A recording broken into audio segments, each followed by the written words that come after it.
प्रभु नित्यानंद जी का जन्म वीरभूमि जिले के अंतर्गत एक चाका नामक एक छोटे से ग्राम में हुआ था। इनके ग्राम से थोड़ी दूरी पर मोड़ेश्वर नाम का एक बहुत ही प्रसिद्ध शिवलिंग था जिसका शुद्ध नाम मयूरेश्वर। हमने ये देखा कि बड़े बड़े महापुरुषों के जीवन में भगवान शंकर की विशेष कृपा रहे। चाहे राधा बाबा का जीवन पढ़ो, नरसिंह मेहता जी का जीवन, या पहला विश्राम भगवान शिव, भगवान शंकर की कृपा से ही हरि भक्ति की तरफ। अगर इस जन्म में आपने शंकर जी की आराधना नहीं की, हरि भक्ति प्राप्त की, तो पूर्व जन्म में आपसे जरूर भगवान शंकर की आराधना हुई है। बिना शंकर आराधन के हरि प्रेम या हरि आश्रय असंभव सा है। और एक गुपुत मत सबई कहो कर जोरी, शंकर भजन बिना नर भगत न पावे। प्रथम में भगवान शंकर की आराधना और उनकी कृपा से श्यामा श्याम के चरणों की प्रीति, ये सिद्धांत पाया गया, बड़े बड़े महापुरुषों के जीवन में पाया गया। तो समीप ही ग्राम के मयूरेश्वर नाम के महादेव जी थे। आजकल वहाँ मयूरेश्वर नाम का एक ग्राम भी बसा है जो वीरभूमि का एक थाना है। नित्यानंद महाप्रभु के पिता का नाम हाड़ाई ओझा और माता का नाम पद्मावती देवी था। ओझा दंपति भगवान श्री हरि के भक्त थे। बिना परम भागवत और सद वैष्णव हुए उनके घर में नित्यानंद जैसे महापुरुष का जन्म हो ही कैसे सकता था। उस समय सांप्रदायिक संकुचितता का इतना अधिक प्राबल्य नहीं था। प्रायः सभी संप्रदायों के मानने वाले वैष्णव स्मार्त मतानुसार ही अपने को वैष्णव मानते थे। सबके उपास्य देव भगवान श्री हरि ही होते थे। हरि पूजन को ही प्रधानता देते हुए अन्य देवताओं की भी समय समय पर भक्ति भाव से पूजा किया करते थे। अपने को श्री वैष्णव संप्रदाय के अनुयायी कहने वाले कुछ जो आज शिव पूजन की तो बात ही क्या, त्रिपुंड बिल्वपत्र और रुद्राक्ष आदि के दर्शनों से घृणा करते हैं। कैसे वैष्णव है? शिव द्रोही मम दास कहावा, सोनर मोहि सपने नहीं भावा। ऐसा हो ही नहीं सकता कि भगवान शंकर से द्रोह करने वाला शिव द्रोही वो भगवान श्री हरि का प्रेमी हो जाए। नाटक भले कर ले, सच्चा भक्त नहीं हो सकता। सच्चा भक्त भगवान शिव से कभी द्रोह, शिव से, अरे वो किसी जीव से द्रोह नहीं कर सकता। उमा दे रामचरण रथ विगत काम मद को, निज प्रभु में देखे जगत के ऐसन करे विरोध। कुछ लोग ऐसे हैं जो शिव पूजन की तो बात क्या, त्रिपुंड बिल्वपत्र और रुद्राक्ष आदि से भी घृणा करते हैं। पूर्व काल में उनके भी संप्रदाय में कई शिव उपासक आचार्यों का वृत्तांत मिलता है। नित्यानंद महाप्रभु के पिता हाड़ाई पंडित वैष्णव होते हुए भी नित्य प्रति मोड़ेश्वर मयूरेश्वर भगवान शंकर जी की जाकर जल चढ़ाना, रुद्राभिषेक करना, उनकी आराधना करना। पक्की बात है, बिना शिव पूजा के ना ऐसा पुत्र प्रकट होगा ना ऐसा भाव प्रकट होगा कि वो भगवान श्री हरि का प्रेमी पुत्र हो या भगवान श्री हरि के प्रति प्रेम भाव जागृत हो जाए। वो नित्य प्रति मयूरेश्वर में जाकर बड़े भक्ति भाव से शिव जी की पूजा किया करते थे। शिवलिंग की पूजा से समस्त ब्रह्मांडों के देवताओं की पूजा हो जाती है। हाड़ाई पंडित के वंश में सदा से पुरोहित वृत्ति होती चली आई थी, इसलिए वे थोड़ी बहुत उपरोहिती भी कर लेते थे। घर में खाने पहनने की कमी नहीं थी, किंतु इनका घर संतान के बिना सूना था, इसलिए इस दंपत्ति को एक ही भारी दुख था। एक दिन पद्मावती देवी को स्वप्न में प्रतीत हुआ कि कोई महापुरुष आकर कह रहे, देवी तुम्हारे गर्भ से एक ऐसे महापुरुष का जन्म होगा जिनके द्वारा संपूर्ण देश में श्री कृष्ण संकीर्तन का प्रचार होगा और वे जगन मान्य महापुरुष समझे जाएंगे। प्रायः देखा गया है कि सात्विक प्रकृति वाले पुरुषों को शुद्ध भाव से शयन करने पर रात्रि के अंत में जो स्वप्न दिखते हुए सच्चे होते हैं। भाग्यवती पद्मावती देवी का स्वप्न सच्चा हुआ। यथा समय उनके गर्भ रहा और साकेत 1395 माघ के शुक्ल पक्ष में पद्मावती देवी के गर्भ से एक पुत्र उत्पन्न हुआ। यही पुत्र आगे चलकर नित्यानंद महाप्रभु हुए। आगे चलकर यही नित्यानंद महाप्रभु के रूप में निताई के नाम से गौर भक्तों में बलराम के समान पूजे गए और प्रसिद्ध हुए। नित्यानंद महाप्रभु बचपन में ही बड़े सुंदर थे। इकहरा शरीर, लावण्य में चेहरा, गौर वर्ण, आंखें बड़ी बड़ी,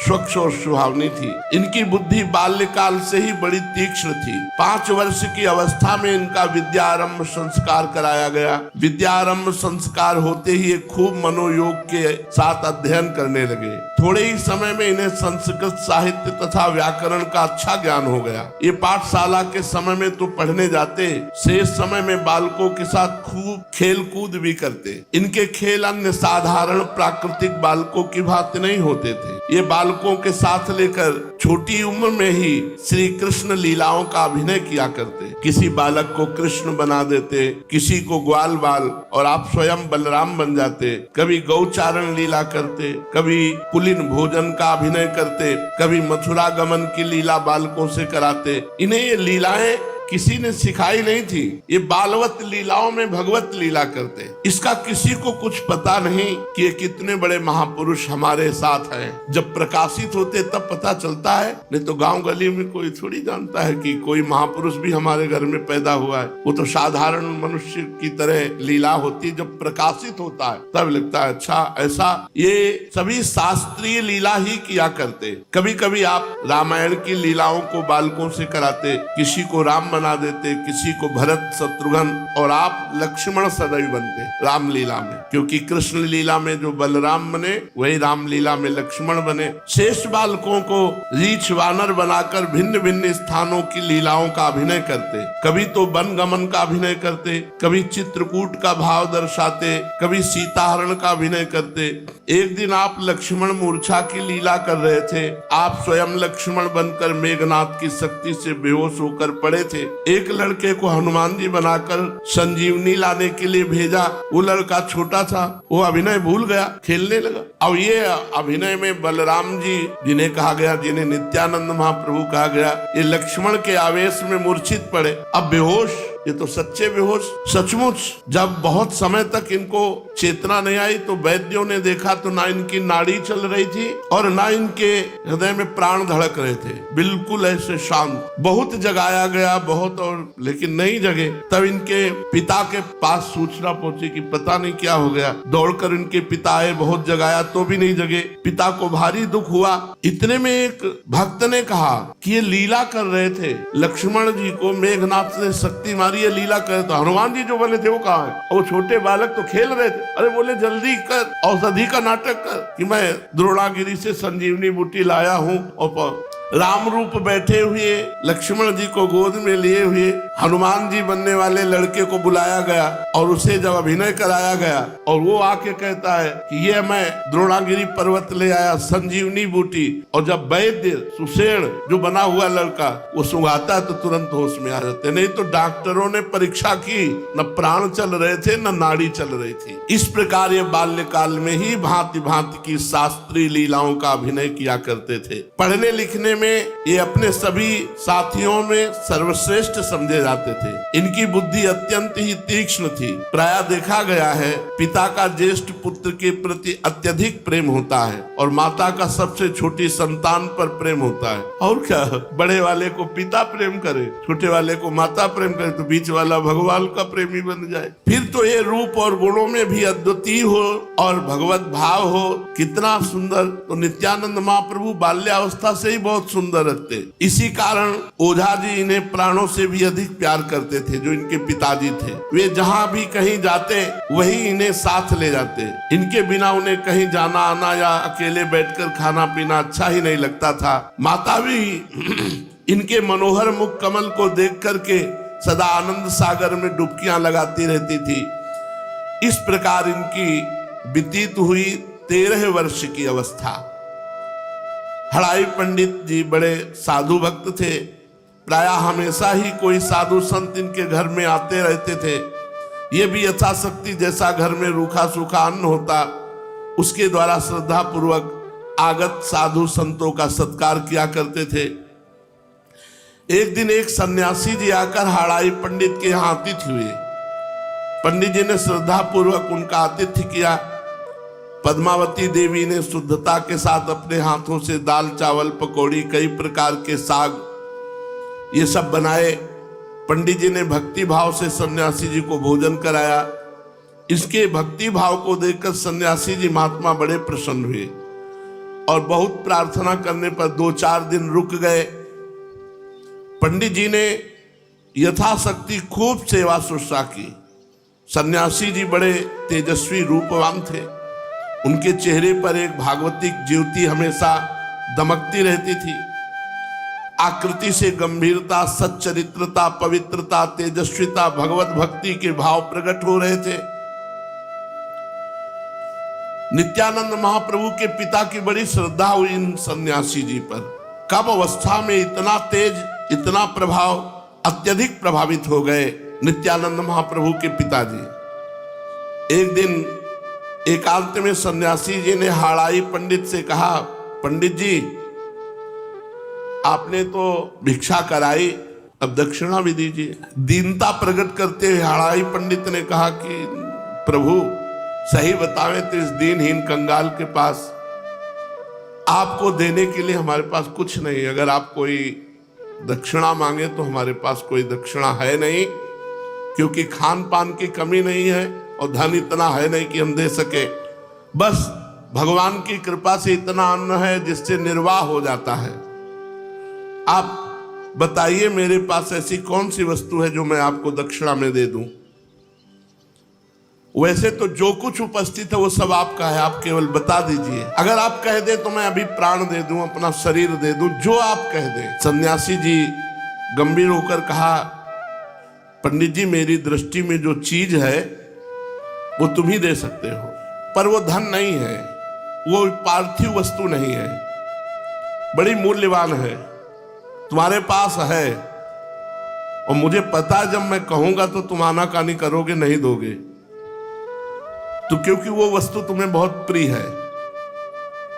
हाड़ाई पंडित ने कहा, भगवान मैं ऐसा सुनता आया हूं कि प्राणी मात्र के लिए अपने प्राण ही सबसे अधिक प्रिय है।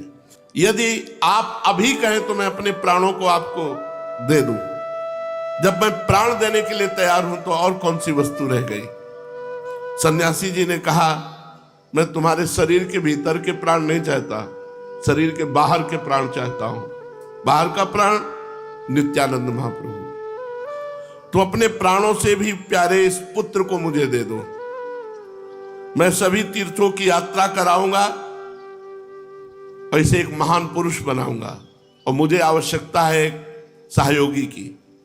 ये मेरी सेवा करेगा और इसे मैं महान पुरुष बनाऊंगा।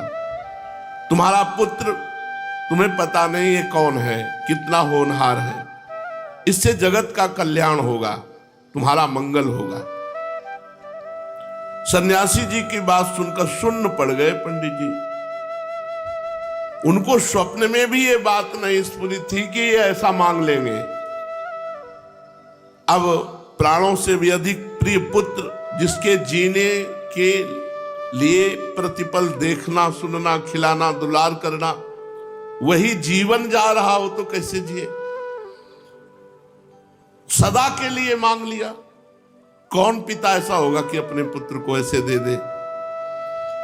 इसका अनुमान तो सहृदय ही कर सकते हैं। बार बार उन सन्यासी जी ने धर्म निष्ठा को समझाया कि हम ऐसे नहीं मांग रहे तुम्हारे पुत्र को, तुम्हारा पुत्र एक महान पुरुष है, वो यहां रह करके नहीं बन पाएगा, इसको हमारे साथ कर दो। उन्होंने सोचा एक संत ने दक्षिणा मांगी है और जीवन में देने लायक हम कुछ है नहीं, और इसमें पुत्र का भी मंगल है और मेरा भी मंगल है। तो नित्यानंद जी की तरफ देखा तो नित्यानंद जी ने सहर्ष स्वीकार किया। 13 वर्ष के थे, 13 वर्ष की आयु थी। तो पिताजी ने जब देखा कि इनकी भी स्वीकृति है तो प्रसन्नता पूर्वक नित्यानंद जी का हाथ पकड़कर उन सन्यासी के हाथ में दे, भगवान ये आपकी वस्तु है, अब आप इसका।